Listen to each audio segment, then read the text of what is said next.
सुधा TV. आज की कहानी में हम देखेंगे एक पत्नी की सूझबूझ। सुजाता अपने पति हरीश से खुश थी। हालांकि हरीश गरीब था, पर वो मन का उदार था। वो हर रोज मेहमानों को लंच के लिए घर ले आता था और इस कारण अक्सर ये दोनों भूखे रह जाते थे।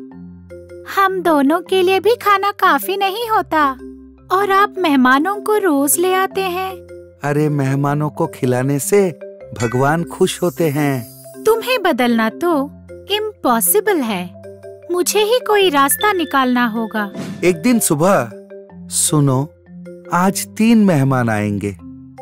पर इतना राशन तो है ही नहीं। उसकी बात को अनसुनी करके हरीश चला गया। सुजाता को एक उपाय सूझा। उसने एक मुसल पर हल्दी कुमकुम लगाकर उसे हॉल में रख दिया। समय पर मेहमान खाने आ पहुंचे, पर वो पूजा किए हुए उस मुसल को देखकर अचरज में थे। फिर तीनों में से एक ने पूछ ही लिया, अच्छा भाभी जी, इस मुसल का पूजा करके इसे यहाँ क्यों रखा है? भाई साहब, हमारे गुरुजी ने समृद्धि के लिए एक नियम बताया है। हरीश, भोजन से पहले आप तीनों के सर पर 3 बार इससे मारेंगे। चिंता मत कीजिए, धीरे से ही मारेंगे। ये सुनकर वो मेहमान ठिठुर गए। बस वो 3 उठे और घर से बाहर पलायन कर गए। इतने में हरीश घर के तरफ आ रहा था। उसने मेहमानों को भागते हुए देखा। क्या उन्होंने भोजन किया? नहीं, उन्होंने तो भोजन किया ही नहीं। मैंने कहा कि मैं वो मुसल नहीं दे सकती, उसे मेरी माँ ने मुझे दिया था। हरीश नाराज हो गया। मेहमान जो कुछ भी मांगते हैं उन्हें दे देना चाहिए। मैं अभी उन्हें ये मुसल देकर उन्हें वापस ले आता हूँ। मुसल हाथ में लिए हरीश ने चिल्लाते हुए मेहमानों से कहा, रुक जाइए, मैं तो ये आपको देना चाहता हूँ। मेहमान रुक गए और पीछे मुड़कर देखा। उन्होंने देखा कि हरीश मुसल को हाथ में लिए उनके तरफ दौड़ते हुए आ रहा था। उन्हें लगा कि हरीश मुसल से उन्हें मारने आ रहा है। उन्होंने सर से दौड़ लगा दी। पूरी शहर ने हरीश को एक मुसल के साथ 3 आदमियों का पीछा करते हुए देखा। ये बात फैल गई कि हरीश एक उदार मेजबान था, लेकिन मेहमानों को मुसल से मारता था। इसके बाद हरीश के घर पर कभी भी कोई मेहमान नहीं आया और सुजाता ने राहत की सांस ली। इस कहानी से हमें ये सीख मिलती है कि दूसरों की जय से पहले खुद की जय करें। अच्छा होना अच्छी बात है, पर इंसान को बेवकूफ नहीं होना चाहिए।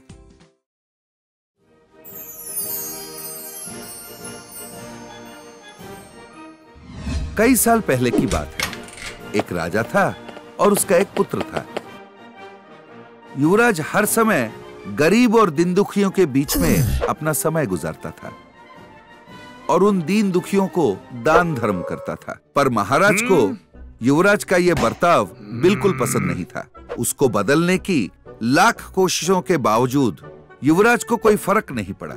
एक दिन राजा ने अपने सैनिकों से कहा, ये बदतमीज मेरा बेटा है, पर इसका दिमाग खराब हो चुका है।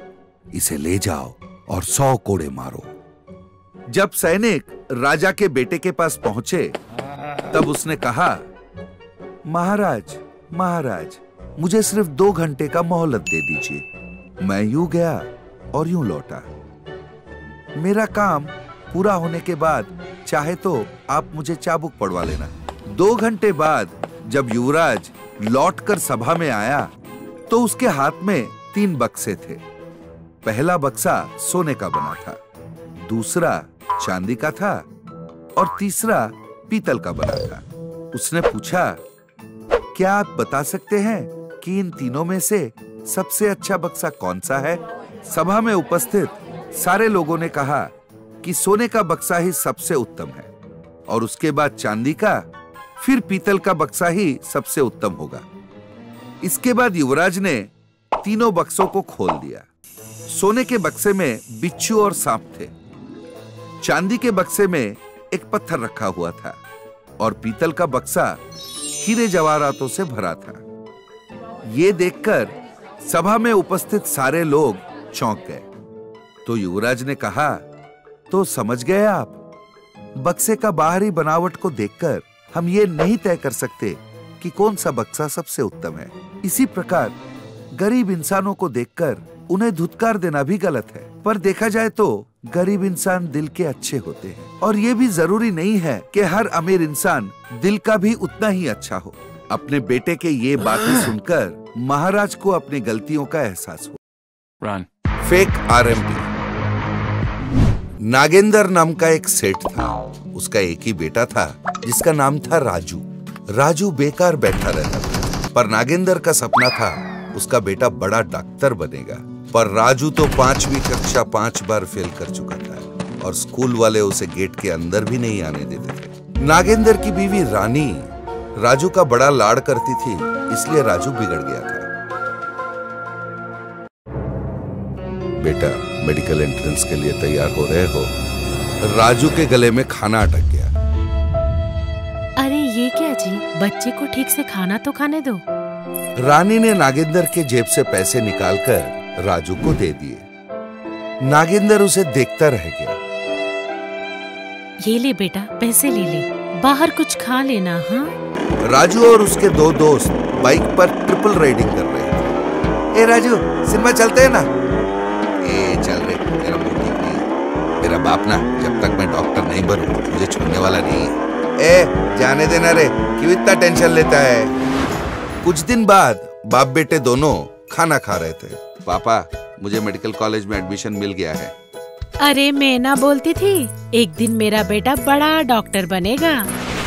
कॉलेज में एडमिशन के बहाने राजू मुंबई चला गया और 4 साल तक पढ़ाई के बहाने घर से पैसे मंगवाकर वो मौज मस्ती करता रहा। पढ़ाई वढ़ाई कुछ करता नहीं था, बस दोस्तों के साथ मिलकर आवारागर्दी करते करते उसने 4 साल बिता दिए। 4 साल बीत गए तो घर लौटने का वक्त आ गया। राजू के पिता नागेंद्र ने उसे फोन किया। बेटा, तू कब लौट रहा है? पिछले साल ही तो तेरा पढ़ाई खत्म हो गया था।